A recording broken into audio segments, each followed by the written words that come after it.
What's up, guys? Welcome back to my channel. This video is on one of my favorite plant genera, which is Dischidia. There are different ways to pronounce it. Some people call it Dischidia, some people say Dischidia. I prefer Dischidia because I don't want to sound like I'm cursing.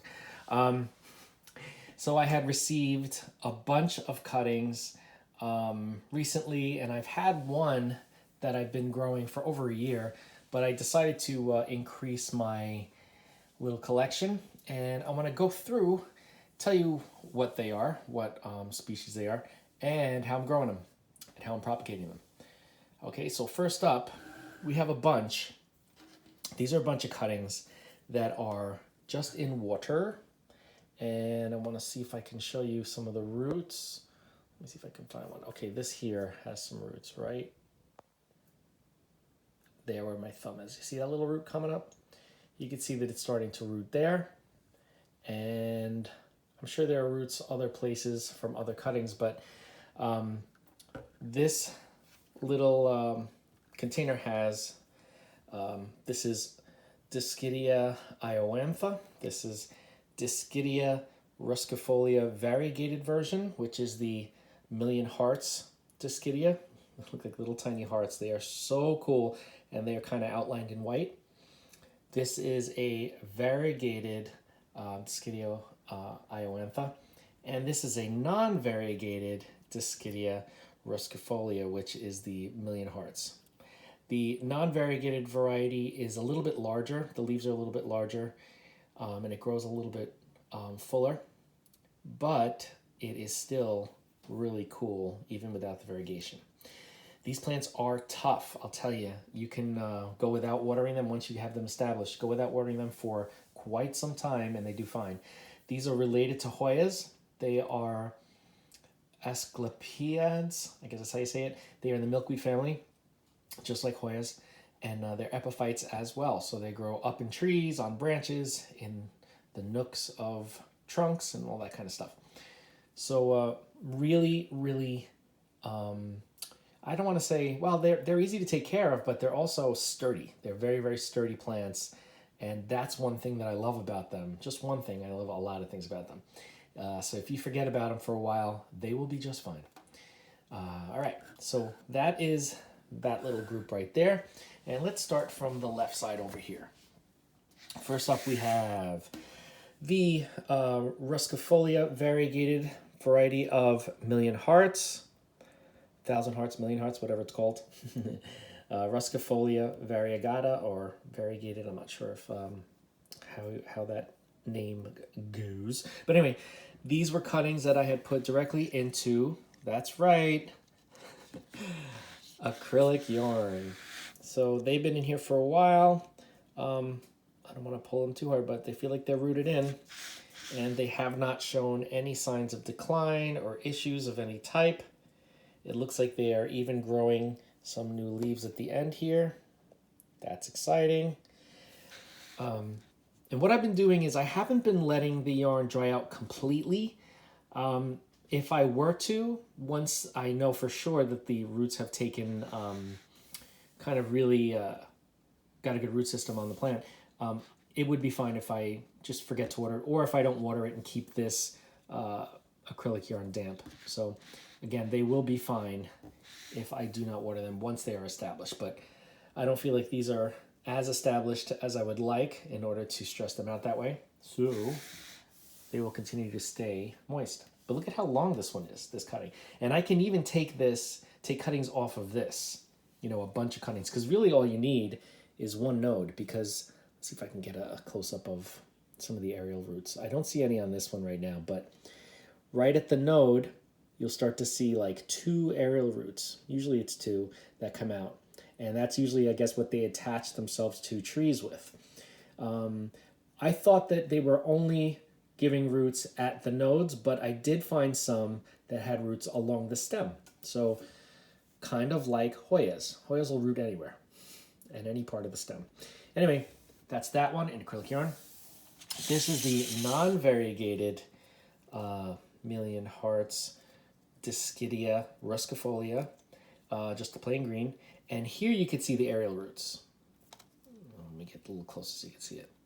There's a root there, another one there. At all the nodes you see them. They start at the nodes. I also have seen them in at the internodes, in between the nodes, but usually you'll definitely see them at least starting out at the nodes. So now this cutting has been in lava rock with a little reservoir of water at the bottom. So this is considered semi-hydro, using lava rock instead of leca. Doing just fine. The new leaves when they came out were kind of like a peach colored when they first came out. And it looks like I have a growing tip here with a couple of leaves coming out. But yeah, plant is doing fine in lava rock. That's that one. This next one, which is really two, this is Dischidia bengalensis. I guess it comes from Bengali. I don't know if that's even true. Anyway, bengalensis. You could see the aerial roots here. There's a root right there. So a root right there. These are so cool. The stems are pretty fleshy, and the leaves are almost like stems. You can see how they're very thick and narrow, which I find so unique. Almost looks like a propeller. I think people have said that before in other videos I've seen. They really are like propellers. I have both of these cuttings in sphagnum moss. This one I curled up so I can root more of the nodes instead of just rooting like the bottom portion like I have on this one. But I wanted this one to grow down and out instead of in a circle like this one is. But I also wanted to see which one does better, if growing multiple rooted nodes benefits the plant or not. So you'll see. But yeah, these are in sphagnum moss. And again, I'm doing all these different mediums just to see what works the best for them, at least in my environment, because I have a lot of preferences, but I want to do what's best for the plant as well, under the circumstances. All right, the next one up is Dischidia imbricata. Let me bring this up so you can see it. Really kind of cool. Flat leaves. Kind of leathery. And you can see there's some aerial roots there at the node where these two new leaves had just come out. And let's see, same thing over here. There are no leaves at this tip. This one was cut, but you could see the aerial roots that are there. And I have this one in sphagnum moss, and I have another also in sphagnum moss. Now the reason why, let me see if I can find what I wanted to show you guys. There was a peduncle on here that I wanted to make sure, I think this is it right here. Okay, see where my finger's touching right there? That is a peduncle next to the aerial root. So I wanted to try to keep this, even though it hadn't been rooted, I wanted to get this to bloom just so I can see what the blooms look like, unless it stalls because it needs to grow roots first. But I'm very excited to see that. Yeah, imbricata. I think this one's also called the ant plant because it grows some of its leaves curved like this so that the ants can live underneath, inside the leaf, something like that. All right, and here we have another Iowantha, and this one is non-variegated, plain green, as you can see. And this one is growing in acrylic yarn. I don't think we can see any roots yet around the edges, but plant has been in here for a while, and it is doing just fine. Just so cool. I love how they scramble. This reminds me of mistletoe for some reason. Anyway, yeah, acrylic yarn, non-variegated Iowantha. I have another here of a variegated Iowantha, just like I showed you in the water, except this one I am growing in sphagnum moss. I want to see how it does in moss as opposed to what we have in water and what we have in acrylic yarn. So very, very cool. Look how long this one is. I could even cut this. Every place that there is, ooh, there's a peduncle right there. Look at that. Maybe I'll get some flowers. Even if there is, if there are no roots at a node, you can still cut it and pop it in some sphagnum and bag it, spag and bag, and get it to root. But I just find these so cool looking. And yeah, that one is the Iowantha variegated. Now, next up we have a very popular one. This one is Dischidia ovata. They call it a watermelon Dischidia as well. And really cool leathery leaves. The veins are pretty much whitish, if not very light green. And I believe this one gets nice sun stressing. When you put it into bright light under the sun, it'll get like a reddish tone to it.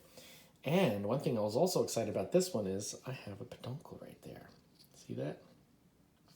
So I'm hoping that and there's another one over here too. Ta-da! I want to see what these flowers look like. I've seen them on the internet. They're kind of like a yellowish little, they grow in clusters kind of like Hoya because they're related to Hoya. So it looks like small yellowish Hoya flowers in a little cluster, but much smaller. Some of them are supposed to have a really incredible fragrance, like the Million Hearts, the Ruscifolia.